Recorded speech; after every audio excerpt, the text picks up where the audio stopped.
আমার নিরপরাধ ইয়াসিন আরাফাতকে যারা হত্যা করছে আমি তার সঠিক বিচার চাই, তাদের পর্যাপ্ত ফাঁসি চাই। আমি আইনের কাছে আমি 8 মাস 10 মাস যাবৎ আমি এটার জন্য পুলিশের কাছে অনেক ঘুরছি, বাট রেজাল্ট পাই নাই। তারপরে পিবিআইয়ের সহায়তায় ওনাদের অনেক চেষ্টা, অনেক আন্তরিকতার কারণে আজকে আমি প্রকৃত খুনির সন্ধান পাইছি। তাই আমি আমার খুনিদের যথোপযুক্ত সাজা চাই। আমার নিরপরাধ নিষ্পাপ ছেলেটারা যেভাবে হত্যা করছে তাদেরকে আমি তাদের ফাঁসি চাই। 13/8/2025 তারিখে সিদ্ধিরগঞ্জ থানার ডিএনডি লেক পাড়ের পানিতে একটি অজ্ঞাতনামা লাশ পাওয়া যায় সকাল 8:30 ঘটিকায়। সিদ্ধিরগঞ্জ থানা পুলিশ উক্ত লাশ নিজেদের হেফাজতে নেওয়ার পরে এই লাশটির পরিচয় পাওয়া যায় এবং ডিসিসের নাম মোহাম্মদ ইয়াসিন আরাফাত, বয়স 17 বছর। এবং ওই দিনই বিকালের দিকে এই ডিসিস্টের মা আফরিনা জাহান এই লাশটি তার পুত্রের বলিয়া শনাক্ত করেন এবং এই ডিসিস্টের মার কাছ থেকে জানা যায় যে তার ছেলে মোহাম্মদ ইয়াসিন আরাফাত তার 2 দিন পূর্বে 11/8/2025 তারিখ সন্ধ্যা 7:30টায় তার মায়ের ওষুধ কেনার জন্য বাসা থেকে বের হয়ে আর ফিরে নাই। ওই রাতে তার মা তার ছেলের মোবাইলে অনেকবার ফোন দিয়ে তার মোবাইলটা বন্ধ পায়। পরবর্তীতে পরদিন 12/8/2025 তারিখে তার মা নারায়ণগঞ্জ সদর থানায় একটি নিখোঁজ জিডি করেন এবং তার পরদিন 13 তারিখে লাশটি এই সিদ্ধিরগঞ্জের ডিএনডি লেক পাড়ে আবিষ্কৃত হওয়ার পরে তার মা এই লাশটি তার ছেলে সন্তান হিসেবে চিহ্নিত করার পরে এবং এই লাশটির ময়নাতদন্ত রিপোর্ট পাওয়ার পরে তার মা বাদী হয়ে সিদ্ধিরগঞ্জ থানায় একটি হত্যা মামলা দায়ের করেন। ভিটামিন ই ও সি সিরাম 8টি প্রাকৃতিক অয়েল সমৃদ্ধ লিলি সিরাম অয়েল, যা চুল পড়া কমায় মাত্র 30 দিনে। গত 16/3/2026 তারিখে এই মামলাটির তদন্তভার পাওয়ার পরে পিবিআই নারায়ণগঞ্জের এসআই মোহাম্মদ মনিরুজ্জামান তদন্ত করতে গিয়ে এবং বিভিন্ন বাদীকে জিজ্ঞাসাবাদে প্রাপ্ত তথ্য এবং বিভিন্ন ধরনের তথ্য প্রযুক্তিগত তথ্য বিশ্লেষণ এবং গোয়েন্দা তথ্যের ভিত্তিতে এই হত্যাকাণ্ডের ঘটনার সঙ্গে জড়িত মূল আসামি মোহাম্মদ আজিম হুসাইনকে গত 5/5/2026 তারিখে ঢাকার ডেমরা থানা থেকে বিকাল দুপুর 3টায় তাকে গ্রেফতার করা হয়।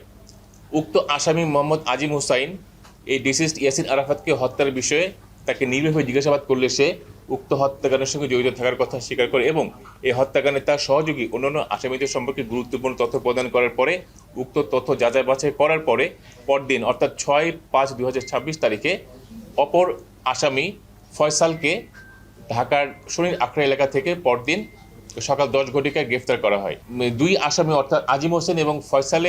ফয়সালকে নিরীহভাবে জিজ্ঞাসাবাদ করলে তাদের আরও গুরুত্বপূর্ণ তথ্যের প্রেক্ষিতে এই হত্যাকাণ্ডের সঙ্গে জড়িত অপর আসামি নুসরাত জাহান মিমকে একই দিন অর্থাৎ 6/5/2026 তারিখে রূপগঞ্জে বরাবর এলাকা থেকে গ্রেপ্তার করা হয়।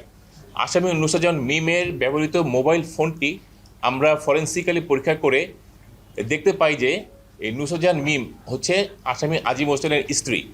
এই নুসরাত জাহান মিমের সঙ্গে ইয়াসিন আরাফাত নামে একটি ছেলের সাথে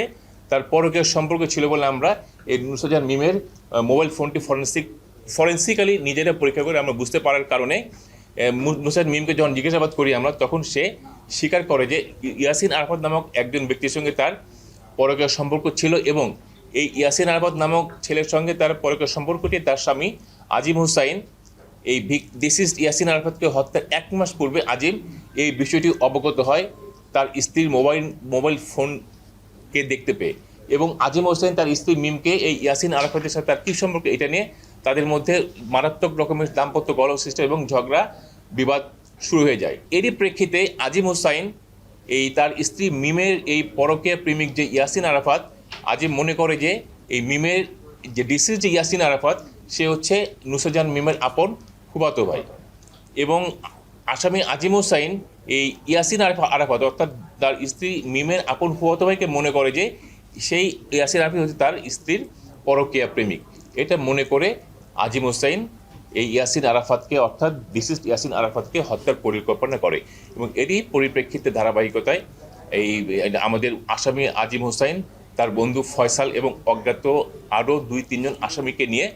এই গত 11/8/2025 তারিখে এই ডিসিস্ট ইয়াসিন আরাফাত যখন তার মায়ের জন্য ওষুধ কিনতে বাইরে বের হয় তখন তাকে কৌশলে একটি সিএনজিতে করে তাকে প্রথমে আমাদের সিদ্ধিরগঞ্জে পাসপোর্ট অফিসের পাশে নিয়ে আসে, সেখান থেকে শিউ মার্কেটে নিয়ে যায়, সেখান থেকে আরও 2 জন আসামিকে উঠিয়ে তারা 4-5 জন মিলে আমাদের ভিকটিম ডিসিস্ট ইয়াসিন আরাফাতকে এই সিদিরগঞ্জের ডিএনডি লেক পারে নিয়ে গিয়ে তাকে গামছা দিয়ে শ্বাসরোধ করে তাকে হত্যা করে এবং এই লাশটি গুম করার উদ্দেশ্যে তারা এই ডিএনডি লেকের পানিতে লাশটি ফেলে তারা সবাই যার যার মতো বাসায় চলে যায়। আসামি আজিম হোসাইন গত 6/5/2026 তারিখে বিজ্ঞ আদালতে স্বীকারোক্তিমূলক জবানবন্দি প্রদান করেছে এবং এই ঘটনার সঙ্গে অন্যান্য আসামিদের নাম জড়িয়ে তিনি জবানবন্দি প্রদান করেছেন। এবং অপর দুই আসামি অর্থাৎ ফয়সাল এবং নুসরাত মিমকে আমরা গত 6/5/2026 তারিখে বিজ্ঞ আদালতে সোপর্দ করে বিজ্ঞ আদালত এই দুই আসামিকে পুলিশ রিমান্ড মঞ্জুর করেন, 3 দিনের পুলিশ রিমান্ড মঞ্জুর করেন এবং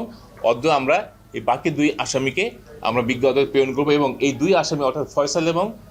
নুসরাত মিম এই হত্যাকাণ্ড অর্থাৎ ডিসিস্ট ইয়াসিন আরাফাত হত্যাকাণ্ডের বিষয়ে আরও অনেক গুরুত্বপূর্ণ তথ্য প্রদান করেছে, যেগুলো আমরা যাচাই বাছাই করছি এবং এই হত্যাকাণ্ডের সঙ্গে জড়িত আরও যে সিএনজির ড্রাইভার এবং অন্য যে 2-3 জন আসামি আছে তাদেরকে আমরা গ্রেপ্তার করার জন্য আমরা অভিযান চালু রেখেছি। মূলত এই মূল আসামি অর্থাৎ আজিম হোসাইন তার স্ত্রী নুসরাত মিমের এই পরকীয়ার সম্পর্কে ক্ষুব্ধ হয়ে মিমের যে পরকীয়া প্রেমিক ইয়াসিন আরাফাত সে ভেবেছিল তার আপন ফুয়াতো ভাই ডিসিস্ট ইয়াসিন আরাফাত হচ্ছে মিমের পরকীয়া প্রেমিক। এই ক্ষোভ থেকে সে এই আমাদের ডিসিস্ট ইয়াসিন আরাফাতকে সে গত 11ই আগস্ট 2025 তারিখে সে কৌশলে ডেকে নিয়ে গিয়ে এই ক্ষোভ থেকে হত্যা করে এবং এই সংক্রান্তে ইয়াসিন আরাফাতের মা বাদী যিনি যে মামলাটি করেন মামলাটি বর্তমানে আমাদের কাছে তদন্তাধীন রয়েছে এবং আমরা আশা করছি খুব শীঘ্রই আমরা মামলাটি তদন্ত কার্যক্রম শেষ করে আমরা প্রকৃত আসামিদেরকে যারা যে 2 দিন বাকি আছে তাদেরকে গ্রেপ্তার করে আমরা বিজ্ঞ আদালতে সোপর্দ করতে পারবো।